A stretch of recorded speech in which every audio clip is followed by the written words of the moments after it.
پھپھو اپنی شادی کے 6 سال بعد بیوہ ہو گئی تھی۔ ان کا ایک ہی بیٹا تھا، مجید، جو 5 سال کا تھا۔ جیٹھ جٹھانی نے انہیں اپنے پاس رکھنے سے انکار کر دیا تھا تو میرے ابو انہیں اپنے گھر لے آئے۔ وہ چاہتے تھے وہ پھپھو کی دوسری شادی کر کے ان کا گھر بسا دیں، مگر میری پھپھو نے ابو کے آگے ہاتھ جوڑ کے کہا، بھائی صاحب، میں ساری زندگی آپ کی اور آپ کی بیوی بچوں کی خدمت کروں گی، مگر آپ میری دوسری شادی مت کریں۔ وہ اپنے بچے پر ستیلے باپ کا سایہ نہیں ڈالنا چاہتی تھی، اس لیے ابو نے بھی ان کی بات مان لی اور امی سے کہا، رضیہ شادی کرنا نہیں چاہتی، تم بھی اپنا دل بڑا کرو اور اب یہ ہمیشہ یہی رہے گی۔ امی خاموش طبیعت کی تھی، وہ بظاہر بحث تو نہیں کرتی تھی مگر کرتی وہی تھی جو ان کی اپنی مرضی ہوتی تھی۔ انہوں نے پھپھو کی راہ میں بہت سی مشکلات کھڑی کی، مگر آفرین ہے پھپھو پر کہ انہوں نے کبھی ابو سے شکایت نہیں کی اور سب کچھ برداشت کرتی رہیں۔ ابو جو چیز ہمارے لیے لاتے وہی مجید کے لیے بھی لاتے کہ وہ احساس کمتری میں نہ رہے، مگر امی کو اس معصوم کا بھی وجود برداشت نہیں ہوتا تھا۔ وہ ابو سے کھلم کھلا مخالفت مول نہ لے سکتی تھی، مگر چپکے چپکے وہ بیٹے کے معاملے میں پھپھو کو تکلیف پہنچاتی رہتی تھی۔ امی نے ابو کو مشورہ دیا کہ پھپھو کو انیکسی میں شفٹ کر دو، لڑکا بڑا ہو رہا ہے، میری بھی بیٹیاں ہیں، بعد میں کوئی مسئلہ ہوا تو نند بھاوج میں بدمزگی ہو جائے گی۔ ابو امی کے ارادے کو بھانپ گئے اور پھپھو کو انیکسی میں شفٹ کر دیا۔ انیکسی کیا تھی؟ 2 کمروں پر مشتمل تھی، ایک چھوٹا سا صحن اور چھوٹا سا باتھ روم۔ اب وہ دونوں امی کی آنکھوں سے اوجھل ہو گئے تھے تو امی کو کچھ سکون ہوا۔ ابو کے پاس پیسے کی کمی نہیں تھی، انہوں نے پھپھو کو راشن بھی ڈلوا دیا تھا کہ وہ بھاوج کی محتاج نہ رہیں۔ وقت کے ساتھ ہم اسکول کالج پہنچ گئے۔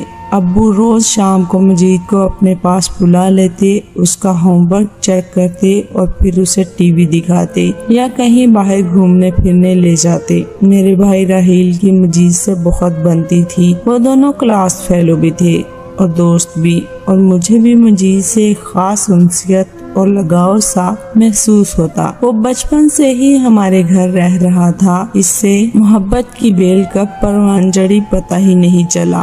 شاید میں جانتی تھی ابو کو اس رشتے سے کوئی انکار نہیں ہوگا، اسی لیے خاندان میں سے کوئی رشتہ نہیں آیا تھا، اور ویسے بھی ابو کہتے تھے میں رمشا کی شادی مجید سے کروں گا۔ پھپھو بھی یہی چاہتی تھی، مگر امی کے دل کو کوئی نہیں جانتا تھا کہ وہ کب کیا سوچ لیں۔ ہم دونوں نے گریجویشن کر لی۔ پھپھو نے سوچا اب وہ ہمارے رشتے کی بات آگے بڑھائیں، اور انہوں نے اس سلسلے میں امی سے بات کرنے کا سوچا۔ بھاوج اپنی اہمیت سمجھے گی، مگر انہوں نے جیسے ہی بات کی امی نے انہیں آڑے ہاتھوں لیا۔ امی نے کہا، میں نے تمہیں اور تمہارے بیٹے کو اس گھر میں اتنے سال برداشت کیا، کچھ نہیں کہا، مگر تم میری خاموشی سے فائدہ نہ اٹھاؤ اور میرا منہ ہی نہ کھلواؤ تو اچھا ہے، ورنہ تم کیا سمجھتی ہو میں مجید کے کرتوتوں سے واقف نہیں ہوں؟ کیا؟ امی کی بات سن کر پھپھو کے ساتھ ساتھ میں بھی حیران ہو گئی۔ امی کن کرتوتوں کی بات کر رہی ہیں؟ پھپھو نے کہا